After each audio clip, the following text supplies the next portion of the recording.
They weren't in my never know. You know, maybe. So the guy's doing a really good job. and I am the way.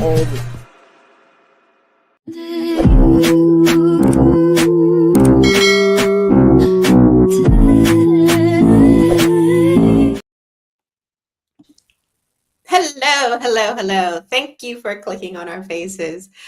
Today, we are back with another One Shots, a series on our channel where we watch the first episode and only the first episode of a particular show and discuss whether or not it is worth another shot, right? So, with that being said, I'm not here alone, as you can see on your screen. I'm here with my co-host, the great Grand Slam Poobah, aka Bad Guy Jack. How you doing? I am fantastic. I'm not gonna lie. I thought you were gonna call me the Great Goose. I could probably go for some goose. I'm twister, like Great Grand Slam. I'm thinking about in the new year in 2025 adding another G. I don't know what letter, what word, but we're gonna get there. I'm gonna make it even longer to the point where it stretches right here. The whole name right there.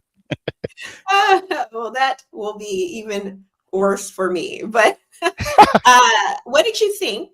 So before we get into our thoughts of the show. Oh, what we got? We like to start off with a little, geek entertainment news. And there's been quite a few things that have been revealed this week. So let's get into the first of them.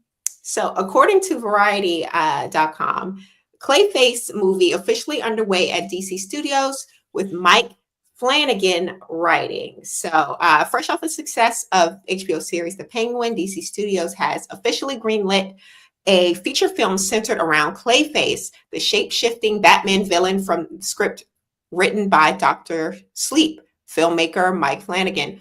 According to a source with direct knowledge of the production, plot details are scarce, but filming is expected to begin early next year. Matt Reeves and Lynn Harris will produce through their company Six Idaho Productions. And there's been an update. Warner Brothers has dated the film for September 2026. So a little over a year from now, we could be getting a Clayface movie.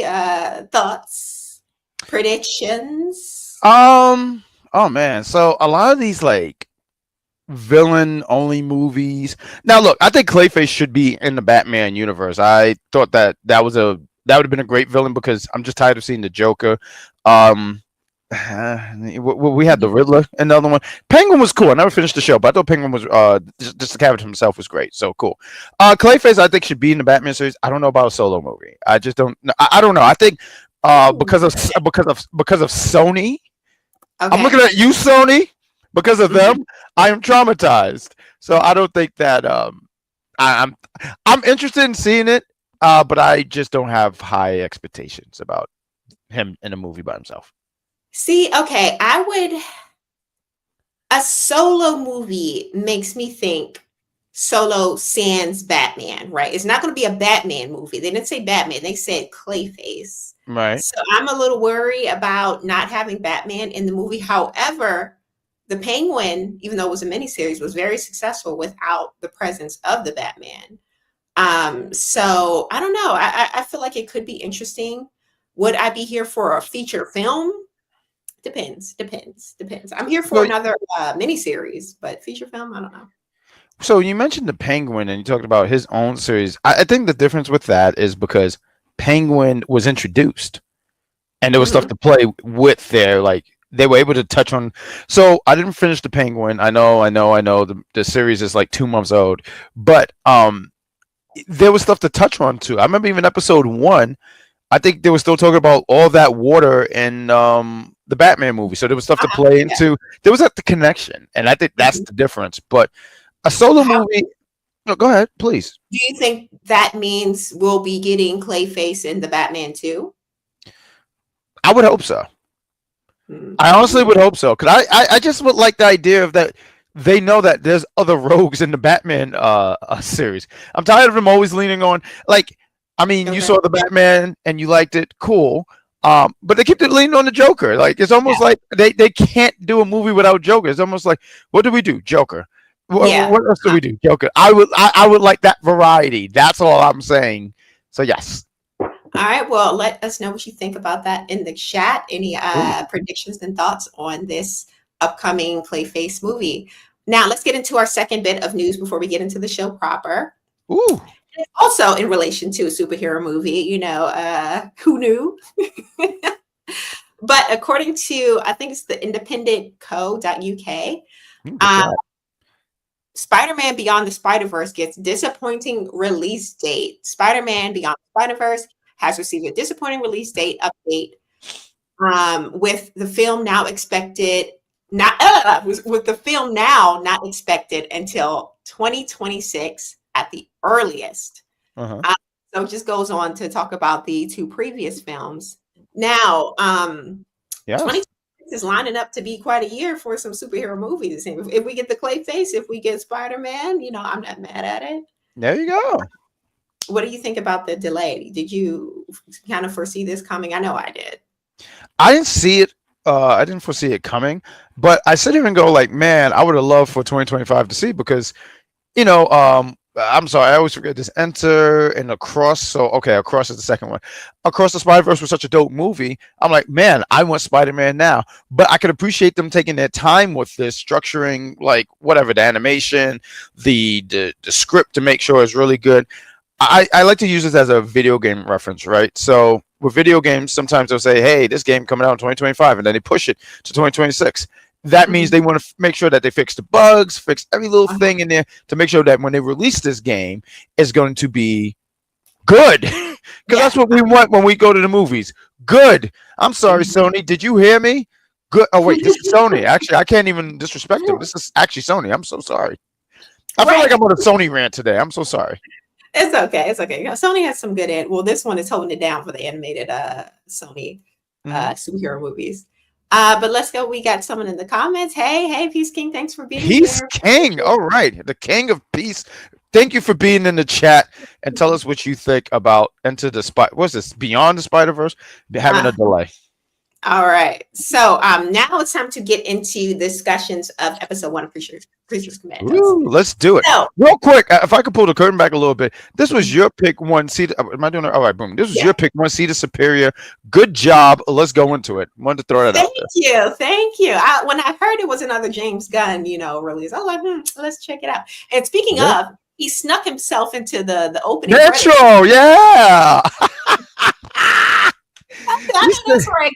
Go ahead. And the funny thing is, when I didn't get an image of James Gunn's animated version of himself.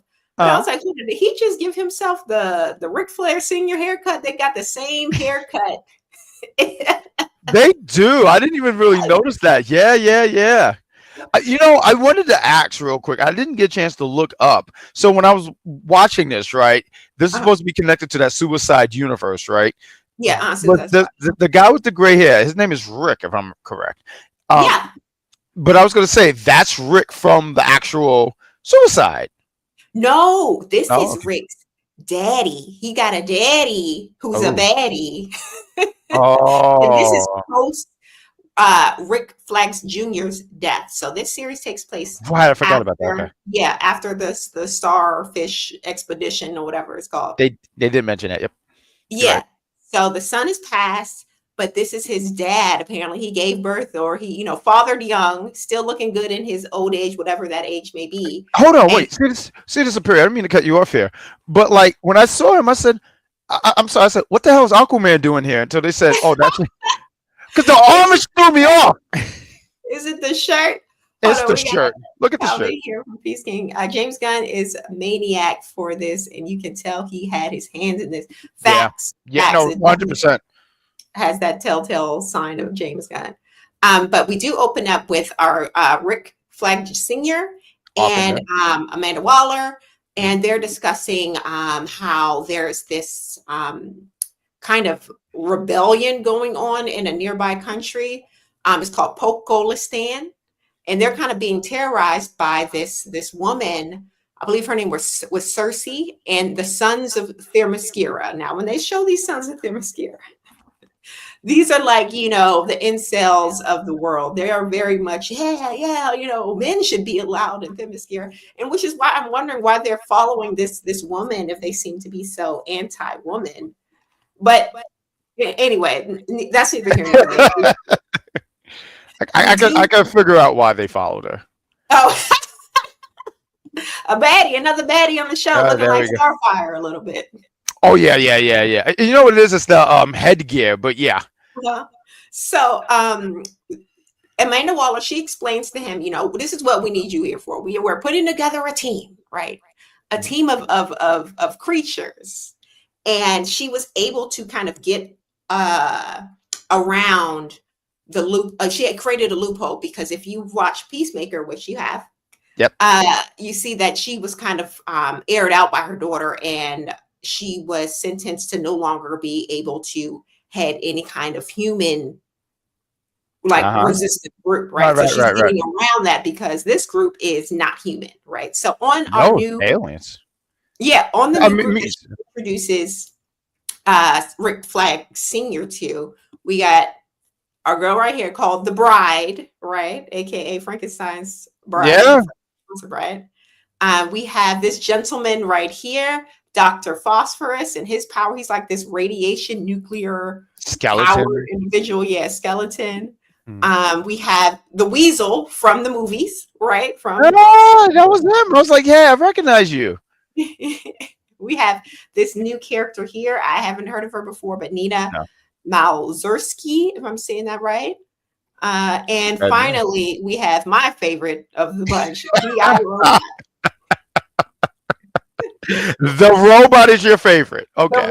Yes, it's between the robot and the bride. So between I can see the bride being your favorite, but the robot, and it's actually hilarious with the robot, because his whole thing is like he just wants to kill Nazis. Because throughout the whole episode, he said, "Is there Nazis?" I'm sitting there saying, "Dude, you had a bar. Like, what are you talking about?" He's the real good guy of the show. That's why I like him. I told you, I like a good anti-hero. But I also like a good guy. I like a good Captain America. And for me, he's giving Captain America killing Nazis. We love to see it. Oh, you know what? I do. I see Captain America with a gun. Yeah, I see it. See. Yeah, I totally see it. Of his programming. It's nothing. What can he do, right? Well, you know what it is? The gold is throwing me off, but I do see Steve Rogers. I see that ass. Yep. So we're introduced to this team. Of course, because they're kind of villainous, when they see Amanda Waller and Rick Flag, they come after him. And of course, go ahead. They got the phone out, and she presses one button, zaps them all, and that's kind of how they keep them under control. Isn't that a terrible way to be living? Like, oh my God! But yeah, that's the thing. She wants to static people. Yeah, you got to keep them under control. Got to keep the masses, underneath the thumb, as they would say in capitalism. But here we go, Peace King. Isn't undead still human though? Is it? I don't think so. I don't think so because you're not really human. You're like not human. I'm sorry, I don't have the scientific terms here, Peace King. I think it's a fantastic question, but yeah, no, I don't think it's the same thing. That's why she was able to get away with it because I think if they were still counted as humans, there would have been a way they would have stopped Wallace immediately. They would have said, Wallace, God damn it, Wallace. Mm-hmm. So after we get our group of people, our group of, Suicide Squad, right? This is essentially what they're. They take them over to this little third world, Eastern European country. The one from earlier, what's it called? Popolistan. And we get introduced to another character who is the princess of Polokistan, who, again, oddly enough, very suspiciously looks exactly like James Gunn's wife in real life. See, okay, I thought I was the only one. I thought that, and his wife was in Peacemaker. Yeah. So so it's almost like, it's so funny. I know we're gonna get further along the ways, but there was so many things that made me go like, shout out to Peace King when he said you could tell James Gunn had his hand in it. There's a lot of stuff that made me go like, oh yeah, James Gunn has something to do with it. But yeah, no, I thought that too. I immediately said that looked like the wife, and I actually thought she was voiced by the wife, but I don't believe she has anything to do with it. I'm not sure. I wouldn't be surprised though, because he loves feeding the family. But no, according to online, the voice of Iana, I think her name is Maria Bacavola. I'm not sure who that is. Okay. Bacalova. Sure. But yeah, definitely looks just like his wife. And again, like I mentioned before, he definitely gave Ric Flair the haircut, so he's he's living vicariously. I'm sorry. Did you say Ric Flair? Rick Flag, excuse me. Oh, Did Flag. I say Yeah, you did, because I was sitting there saying, why does she keep saying Ric Flair? Woo! Rick Flag Senior? Excuse me. That was cool. I mean, he looks like a cooler Ric Flair. I do agree. Go ahead. He's looks like James Gunn. That's what he looked like. But What a sweater. When we are again introduced to the princess, she has a thing for Mr. Rick, right? So she's it's totally the sweater. It's the sweater. I'm telling you, the sweater played a big fashion is a big deal here. That's why she's turned on by him. I guess the yellow is doing it for her. The skin tight yellow thing he got on. And it's the hair. I'm mad at her. He's the pick of the litter. Like if you had to pick between him and the other things on this group here, I'm sorry, I would have picked the skeleton immediately. The skeleton, radiating skeleton. Converse my skin, baby. Yeah, all right. We'll see. But no, the weasel would just give you rabies, so I can't go with him. Definitely gonna be the weasel. It's and I can't go with GI Robot because you lay next to him. Is there Nazis here? I'm like, bro, no. Just right. He might, wake up calling you a Nazi. Blow up the whole damn room and stuff. So you can't go. So when you talk about it, I'm going with the skeleton, bro. I'm sticking with that. I'm going with Why do you want the skeleton when you're going to wake up with lung cancer, skin cancer, throwing up because you got radiation poisoning? Why are you picking the skeleton? What were my options again? The weasel, rabies. You get the weasel. Okay. No. You get is there Nazis here? Like, is that the whole structure of my conversation with you? Hey, how's your day? Or you get Rick. Rick, I'm not gonna hold you. Like Rick looked like he's gonna be in the mirror a little bit more than me, so I gotta go with the skeleton. I think the skeleton. Okay. I know I am. You were picking the chat, guys. Yes, tell us. But while the princess is over here trying to seduce Rick, we got our girls, Bride and Nina, have escaped the castle and are kind of gallivanting across Palokistan or whatever the heck it is, right? See, the superior at this point has tapped out. You know what we're talking about. you know what we're talking about. What we're talking about. But go ahead, please. What's Keith King got to say? Amanda Waller uses the Zap Collar from Zootopia to subdue them. I haven't seen Zootopia in a minute.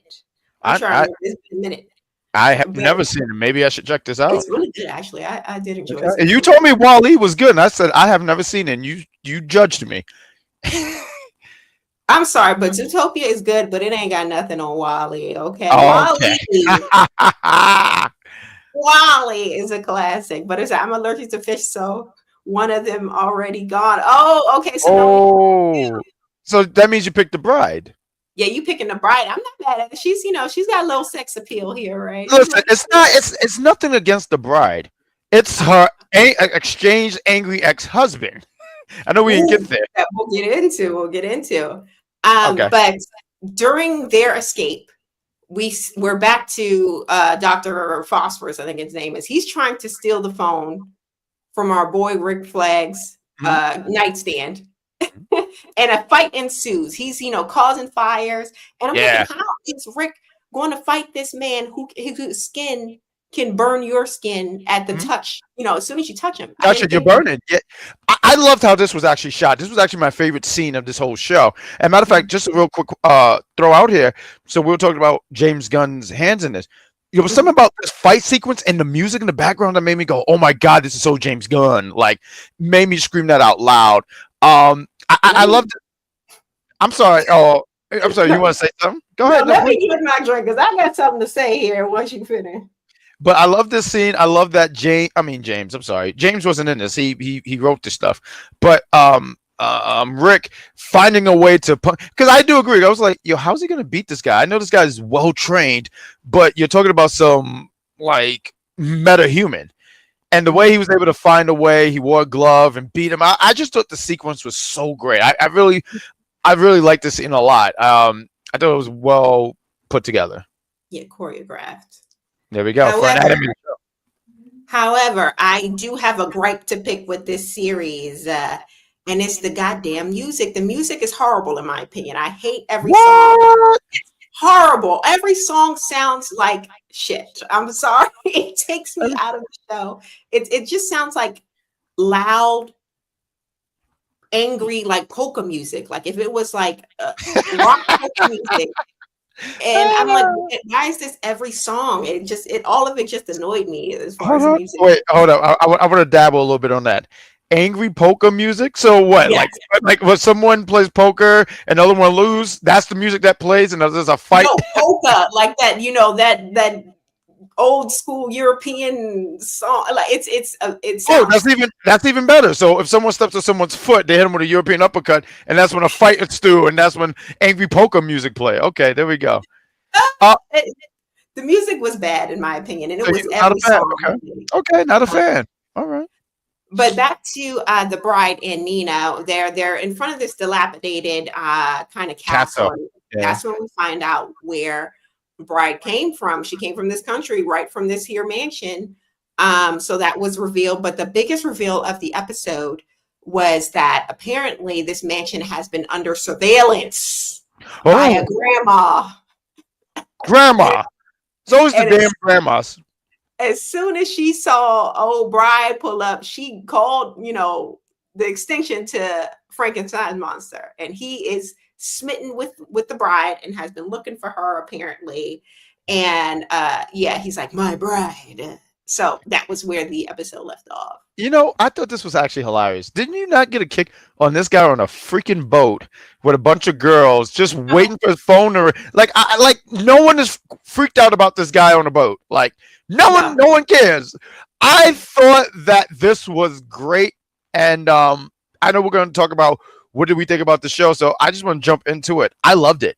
I really, really did love it. Matter of fact, I did finish the last 2 episodes. I know there's a new episode tomorrow. I don't know what time, but I really enjoyed this show, and I thought they did a really great job. And I think with James Gunn behind the wheel of what's this now, DCU, it gives me a little bit of hope here.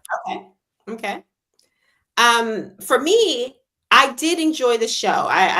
Even with the music, right? Even with the music. And speaking of enjoying the show, if you're enjoying our show, there's 26 of you guys in here so far. Please leave us a like and subscribe to our channels.